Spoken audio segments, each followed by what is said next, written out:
Come on in and listen. When you come in, drop below in the comment where you from, because we want to know. Listen, good people, have you ever been afraid to have a conversation with yourself or somebody you love like your spouse or somebody you love like your kids or a best friend? See, listen, the conversation itself is normally not difficult. It's the story. You keep telling yourself about the conversation and how that person is going to respond. So in this episode today, we want to talk about the most important relationship in your life, the one with you and your higher power, because it affects every other relationship in your life. Ain't that right, babe? That's right. Welcome back, good people, to another live edition of the Married Life Podcast, man. We excited about this show. Look, I'm your host, FL, your life coach. This is my boo thing, Chandra. Listen, and this the Married Life Podcast, where we slow things down, recognize the patterns within ourselves and our relationship, regulate our body, right, through those emotions, get a new revelation, right, build a new rhythm around that revelation, and put it on repeat mode. So we can do what as a couple, babe? Fly. So we can fly together, man. So listen, we're excited about this episode, good people. Like I was telling you, I'm doing a 4-part series on Soul Truth Sunday, right?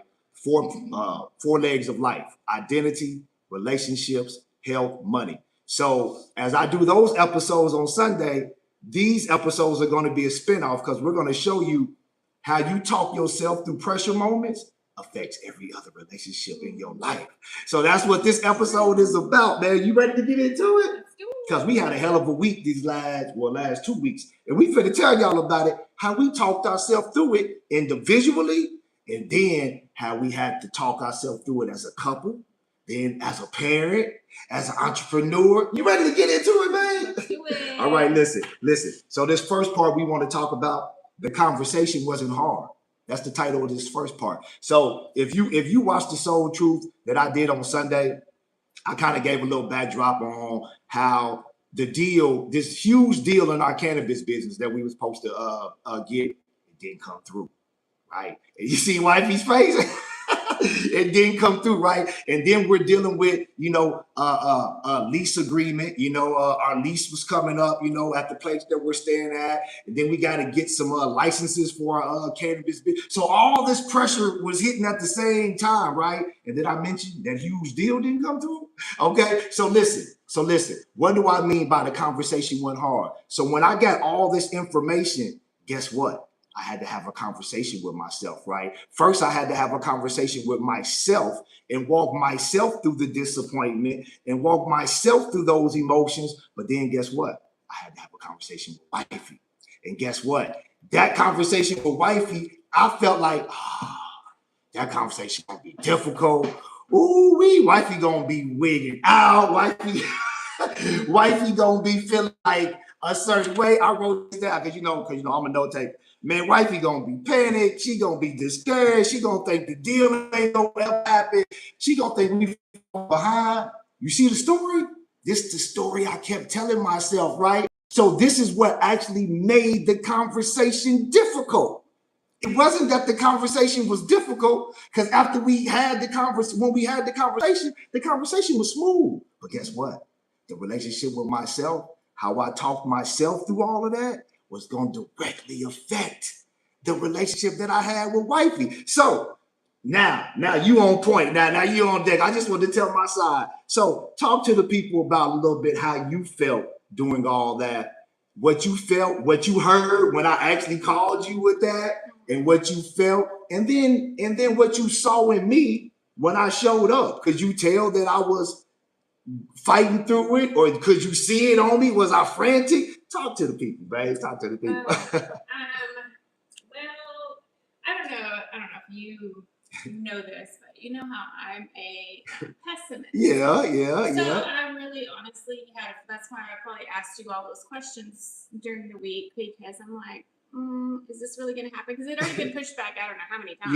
Yeah, true. So really, I really kind of already thought that may have happened. So yeah. I think I was just already prepared for it not to happen, just because, I don't know, I kind of felt like with it being pushed back as many times as it was, that something might not really happen. So you was already preparing your nervous system was preparing you for the worst. Right. Basically, right. yeah. So, I mean, I could feel a little bit, I know we've had this conversation before. You really don't like having to tell me those things. But it's the story, good people. That's what I'm learning 27 years in. It's the story. It's not that I don't really like telling her. It's the story that I keep telling myself on how she's going to respond. I have responded not so great before. Yeah, so, but those are just, to me, those are just natural feelings. Yeah. Right? Yeah. You never attack me or ever judge me or nothing. My panic mode would sit in previously. So that was your experience in telling me. So that's why that story played out so vivid in your mind. I don't know. I think that's that's true. You look. You hitting on some points that we're gonna get on to later, but speak your truth. I love it. Hey, that's true. That's what it was. So what did you see on me when I was called? Did you hear it on me? Did I work through it? Because I felt like I worked through it pretty good, but I don't know. I could hear it, but I know how once you process things, I know that you're okay. Yeah. It might be like a little bit of like at first, but I know that you work through those in your head, so I don't never really worry about like the aftermath or like or me bleeding on you with that, which I have done that at times past. So listen, good people, this is what I want you to hear. Most relationship fights happen between two nervous system stories, not two people. So true.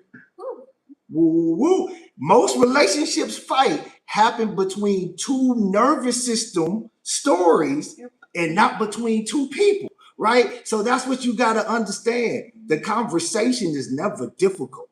It's the story you telling yourself about the conversation.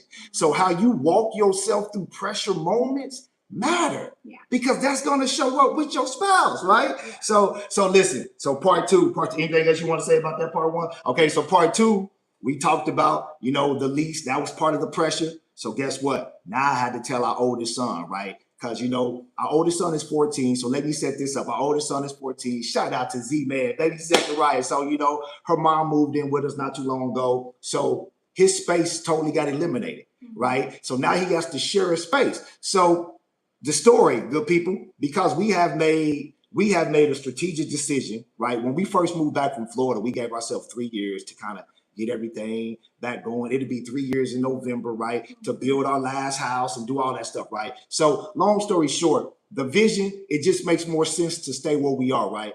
But I knew our oldest son would be disappointed because he was looking forward to his own space, all that good stuff, right? So here it is again. The story, the conversation is not difficult. I want y'all to hear this, right? The relationship with yourself, how you walk yourself through these disappointing moments, feeling overwhelmed, feeling uncertain, right? You got to be able to walk yourself through that first before you do it here. So as I'm prepared, I told wifey, because we always include them on the vision and kind of talk to him about, especially him now because he's older. So I try to talk to him man to man, tell him about the vision. So I'm dreading it. She'll tell you, I'm dreading it. I'm like, babe, I got to talk. Oh, man, the story. He gonna look at daddy like I failed. He gonna think daddy ain't doing what he said he gonna do. He ain't gonna understand. The story. I'm telling myself, right? But guess what really happened? The reality of what really happened, right? When I brought it to him and we talked, man, I almost was in tears. I told wifey, the way he responded with the maturity, he listened, right? He understood, right? And he respected the plan. Man, that made me beat my chest, right? Because I'm like, dude, we doing something right. So just talk about that experience for you, because we both had to talk to them about that and tell them. So just talk a little bit about how you felt before we actually did it. What story was playing in your mind on how they would react or respond to that? I mean, the biggest thing would be disappointment. That's how I thought they would react. Really disappointed that, things didn't happen the way we thought they would. So for me, and that's how I am. That probably project what I feel on to other people. So if I'm disappointed, I'm like, oh, everybody else is going to be disappointed too, you know? The story, man. And like she said, and like I told him when I talked to him, disappointment is a natural emotion, son. If you feel that, it's okay. Right? You just can't attach your emotional safety to it, right? And you can't stay there. And you can't stay there, right? And right. So this is what I want you to hear. The nervous system often prepares you for rejection. That's so true. I wrote this, even when rejection isn't present. You want me to say that again? Listen, because your body remembers. Y'all hear me talk about this all the time. Your body remembers. So what was my body remembering? Right? So when your body remembers old experiences, it projects future outcomes. Right. I want y'all to hear this. Based off the old experiences. Okay, so what's the story then? The story, like Wifey said, because she has reacted certain ways with certain stories, what does my body remember? When she reacted that way. Right. So now when I have to tell her certain things, we in 2026. We've been married 27 years. She ain't reacting like that no more, but my body remembers that. Y'all got to see that. The nervous system, good people. Listen, sometimes we're preparing for a reaction that don't even exist. It's just in our imagination. Right. Because your mind doesn't know the difference, or your brain doesn't know the difference between reality and something you just thinking about. What story are you telling yourself through pressure moments? What type of relationship do you have with yourself and your higher power? Those two relationships determine every other relationship in your life, man. All right. So now look, anything else you want to say about that part? Anything else? No. Look, now we on part 3, good people. Emotional ownership. So this is the part we want to talk about, taking ownership for your own emotions. Yes. So what do you do? What do you do from an individual standpoint and then from a couple standpoint when disappointment hits? Yep. I wrote down when fear hits, when uncertainty hits, right? I wrote down when pressure moments, when you got business pressure, when you got family pressure, when you got relationship pressure, money pressure. How you talk yourself through that? How you talk yourself through that, babe? Very carefully. How you talk yourself through that? Very carefully and very slowly. Say that again. Very carefully and very slowly. Yeah. I just have to calm myself, first of all. Like, you start feeling like anxiety and, you get in your own head, basically. Yeah. And so you just kind of got to remember what is the process to work through that for yourself.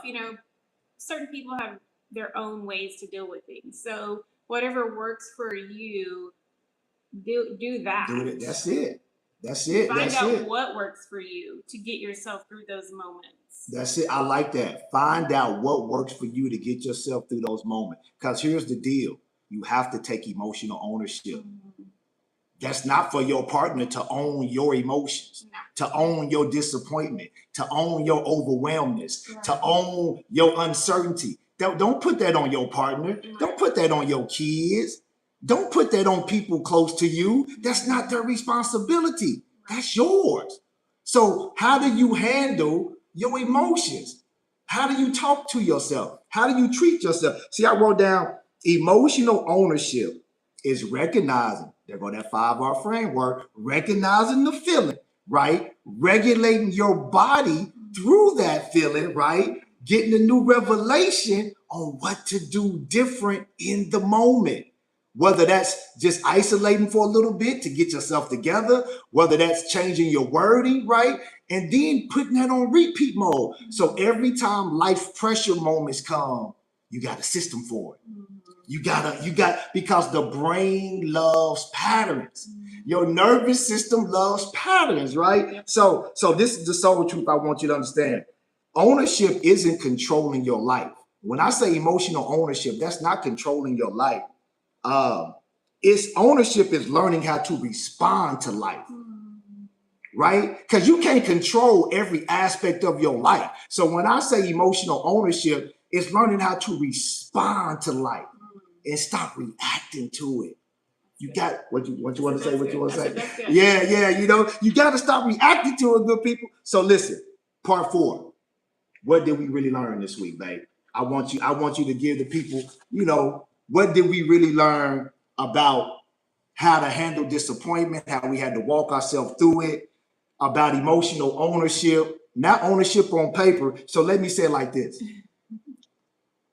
Let me rephrase the question.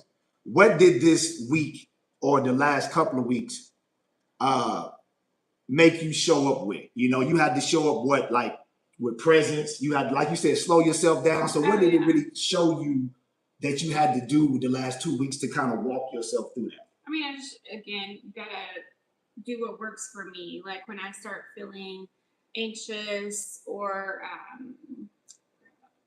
my perimenopause brain is freezing on me right now. Anxious, overwhelmed, uncertainty. I mean, just you know, the uncertainty for me. Uncertainty's always been like my ooh, I don't like that. Yeah. You know, that's like one of my points where I'm like, I do struggle with the uncertainty of things. But you know, just doing what works for me.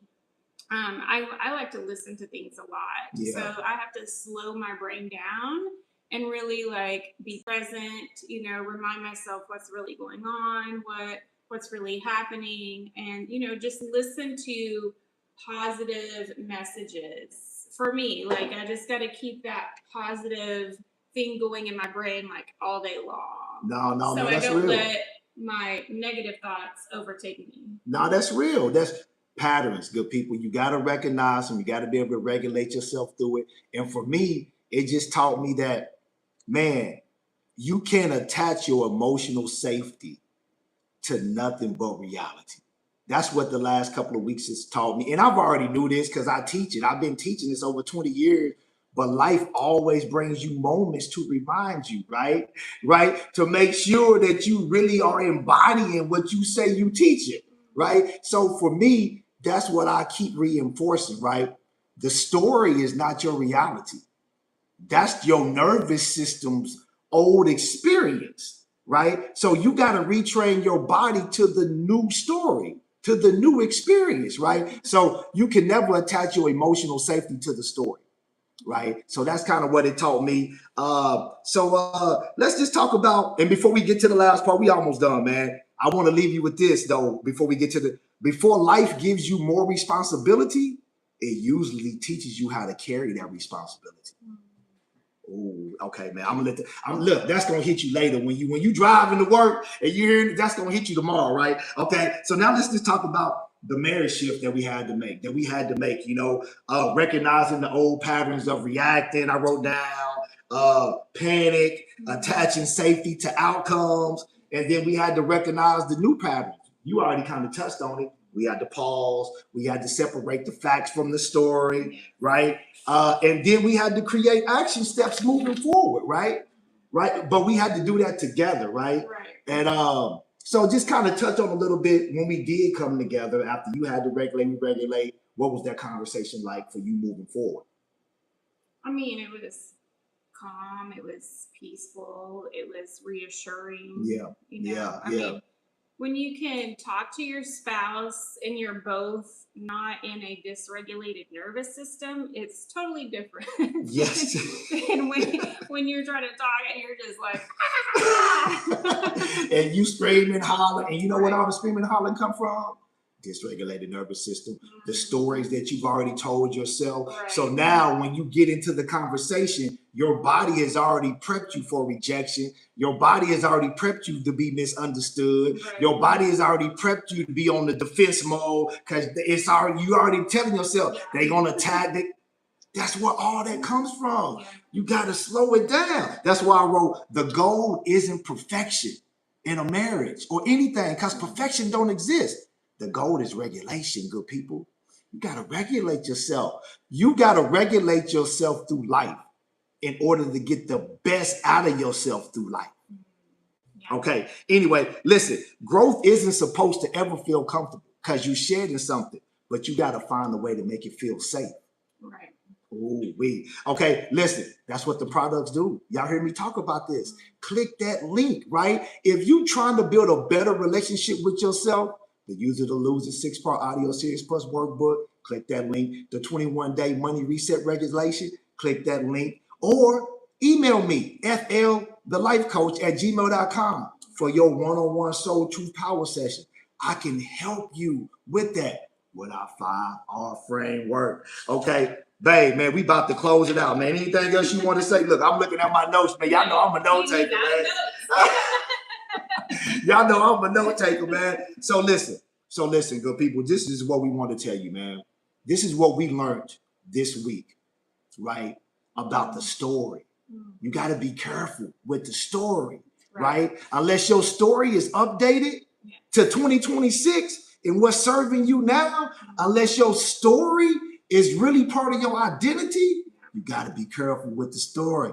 Got to say, I'm trying to retrain my son and stop talking back. I realized that my reactions are the problems because shout out to my boy Jay, baby, for commenting. Yes, sir. Hey, man, that's it, Jay. Hey, you know what? Our problems, they absorb what we do. Let me say it that way. You know what I'm saying? So, hey, just keep fighting and keep recognizing those patterns, baby. Keep recognizing those patterns like you're doing because, man, you're having a bigger impact on your son more than what you think. Even though you might think, oh, I shouldn't have said it that way that time. Man, they watching what you do more than what you say. Yeah. So shout out to you, baby. Keep doing your thing. So listen, the relationship with yourself, good people, and your higher power affects every other relationship. If you don't learn how to talk yourself through pressure moments, if you don't learn how to talk yourself through disappointment, if you don't learn how to talk yourself through uncertainty and feeling like overwhelmed, that's life. That's life. You can't stop that. You're going to start bleeding on every other relationship. So listen, that's the Married Life Podcast Live, baby. We wanted to talk about that and give y'all the sauce. So listen, drop your comments below. Let us know what resonated with you. Like and share this video with somebody who needs to hear it. And every Tuesday at 2:30, or sometimes we go live, a brand new episode. So let me just say every week. So let me just say every week a brand new episode. Right. And this Sunday, I'm pulling up on Dr. Ford. This is the first Sunday. I'm pulling up on Dr. Ford at his clinic, and we going live at the clinic. Pressure is a privilege. Shout out to you, baby. Yes, sir. Much love to you, Jay. That's my college roommate, man. Me and Jay go way back, baby. Just for him to even being on here, supporting your boy like that. I've been knowing Jay for we was since '96, baby. That's my boy. Shout out, man. But yeah. I love Jermaine too. Oh yeah, I forgot. I met him when you met him. My bad. Excuse me. My bad, man. So yeah, join me this Sunday. Pressure is a privilege. We extending the 4-leg series. Dr. Ford is going to give you the clinical sauce on that because he just did a presentation over the 4 legs in his own words. So you don't want to miss that. So until next time, good people, same bad time, same bad channel. I'm FL, your life coach. This is my boo thing. Chandra. And this the Married Life Podcast. Y'all have a great Tuesday. Dare to be you, baby. We out.